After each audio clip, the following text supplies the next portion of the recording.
Kalau cuma didatangi orang, saya minta ijazahnya, saya minta skripsinya untuk apa? Kalau saya, enggak boleh.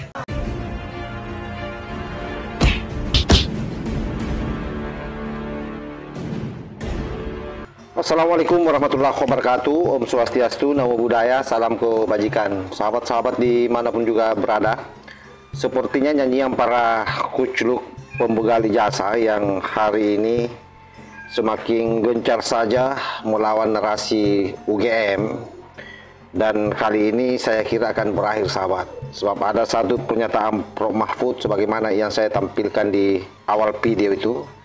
Saya kira ini sangat menohok sekaligus memberikan edukasi ya buat seluruh anak bangsa yang selama ini ikut-ikutan nimbrung terkait soal jasa Pak Jokowi. Banyak orang yang kemudian membuat komentar-komentar, tetapi mereka sama sekali tidak berdasarkan keilmuan. Oleh karena itu, pengetahuan dari Prof Mahfud ini, selain itu tadi yang saya sampaikan, menampol congor para pemburu ijazah, ini betul-betul ilmu yang sangat luar biasa dari seorang ahli tata negara. Jadi beliau sama sekali tidak mau terlibat soal diskursus ijazah Pak Jokowi, dan bahkan ada pernyataan yang paling tragis buat para pemburu ijazah bahwa mereka ini terkesan sangat kurang ajar, jauh dari esensi sebagai seorang akademisi atau ahli peneliti. Seperti apa pernyataan lengkap daripada Prof Mahfud MD? Ini coba kita simak videonya. Kalau cuma didatangi orang, saya minta ijazahnya, saya minta skripsinya untuk apa? Kalau saya, enggak boleh. Saya lihat di TikTok, seakan-akan apa? Mahfud MD sekarang sudah berubah, sudah mendukung Pak Jokowi. Dia mengatakan bahwa kalau ijazahnya Pak Jokowi palsu, keputusannya tidak batal. Lah iyalah, bukan karena mendukung, memang begitu. Coba, teori apa yang bisa menyatakan itu? Kecuali pidana ya. Kalau pidana personal, bukan pada keputusan ketatanegaraan.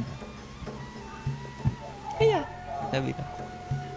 Yang saya katakan begini, ada yang tanya juga, Pak Mahfud, Anda kok nggak ikut-ikut nih, ikut dalam gerakan menggugat ijazahnya Pak Jokowi? Saya nggak punya kepentingan. Apa? Kepentingan saya nggak ada. Makanya itu ditolak. Ditolak oleh pengadilan tuh bukan karena pengadilannya salah. Gini, mari saya jelaskan. Biar nanti saudara kalau mencari celah ngatur pelanggaran presiden yang terlanjur terjadi itu di undang-undang kepresidenan mau diatur bagaimana. Saya dengar paper yang masuk sudah banyak. Coba nanti dipilih butir. Ya begini. Yang gugat ijazahnya Jokowi ini pertama masuk ke gugatan peradilan perdata. Sudahlah, keabsahan ijazah kok digugat ke pengadilan perdata, pengadilan bilang bukan wewenang saya. Jadi benar pengadilan itu bilang, NO, saya tidak dapat menerima ini karena bukan wewenang. Tugas pengadilan itu bukan mencabut ijazah. Terus apa dong? Lagi pula, kalau perdata itu ya seperti teorinya, perdata itu yang menimbulkan hak dan kewajiban. Orang bisa melakukan gugatan perdata kalau ada perjanjian kontraktual, kontrak di antara kedua pihak di mana yang satu tidak memenuhi syarat. Kapan Pak Jokowi melakukan kontrak dengan orang yang menggugat itu? Mewakili siapa dia? Iya kan? Pengadilan begitu. Saya tidak membela Pak Jokowi, tidak juga membela pengadilan. Benar dia, justru kalau dia memutus salah pengadilan negeri. Terus kemana dong? Nggak ada, Pak. Pihak yang dirugikan siapa? Secara perdata. Siapa yang perdata itu kan pribadi dan badan hukum privat. Oh, kalau gitu pindah ke PT UN. PT UN juga menyatakan tidak bisa nerima. Kenapa? Kalau saya dinyatakan mencabut ijazah tidak sah. Seharusnya Anda minta, kalau mencabut ijazah itu minta ke UGM. Karena UGM yang menerbitkan, masa PT UN? Dan lagi pula apa rugimu secara ketatanegaraan, ketatausahaan negaraan? Pencabutan itu minta ke UGM, kamu UGM yang mengeluarkan. Kok saya disuruh menyatakan tidak sah? Kalau Kalimantan Sur nyatakan tidak, so pasti NU dong. Kalau mungkin minta agar pengadilan memerintahkan UGM untuk mencabut gitu, itu jadi perkara, pihaknya jadi UGM. Maka saya bilang, wah UGM tidak usah melibatkan diri lah, apa buang-buang waktu begitu. Dan orang tidak berwenang juga.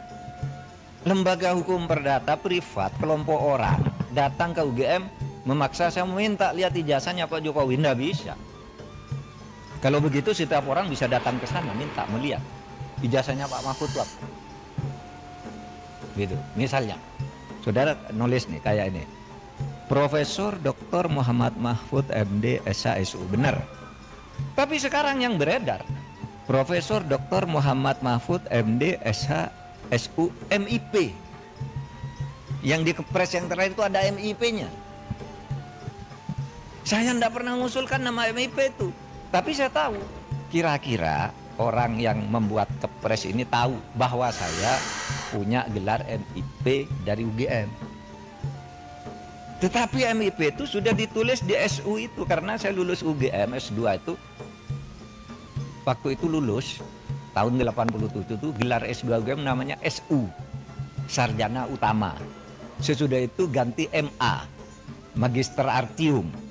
Sesudah itu berubah Magister Ilmu Politik, Magister Ilmu Hukum, Magister Ilmu Teknik, kayak gitu-gitu. Sebenarnya SU itu sudah mewakili MIP. Kalau orang lalu minta kemarin cabut, ya cabut, saya tidak masang sendiri, saya tidak tahu. Mungkin pada waktu itu yang ngetik kepres saya itu Pak Pratikno, karena saya lulusan di sekolahnya Pak Pratikno atau Pak Ari Dwipayana. Nah, sebab itu sekarang saya katakan, kalau gitu masuk ke pidana. Nah, kalau ke pidana itu kan masuk ke pidana. Malah yang dihukum orang yang menyebarkan berita bahwa ijazahnya palsu. Dihukum bener, ya dihukum, masuk penjara 2 orang. Karena apa? Dianggap menyebarkan berita bohong. Sekarang masih di penjara, belum keluar. Malah yang punya ijazahnya tidak dipersoalkan. Sekarang jalurnya sudah masuk, tinggal politisnya bisa enggak? Karena yang dilaporkan sekarang, ya, yang dilaporkan sekarang itu adalah pemilik ijazah dan sudah dilaporkan ke Bareskrim. Nah, kalau itu arahnya udah tepat, tinggal hukumnya nanti dinilai benar apa tidak itu palsu. Nah, kalau gitu UGM boleh hadir, dipanggil pengadilan. Kalau cuma didatangi orang, saya minta ijazahnya, saya minta skripsinya untuk apa? Kalau saya enggak boleh. Sudah benar tuh UGM.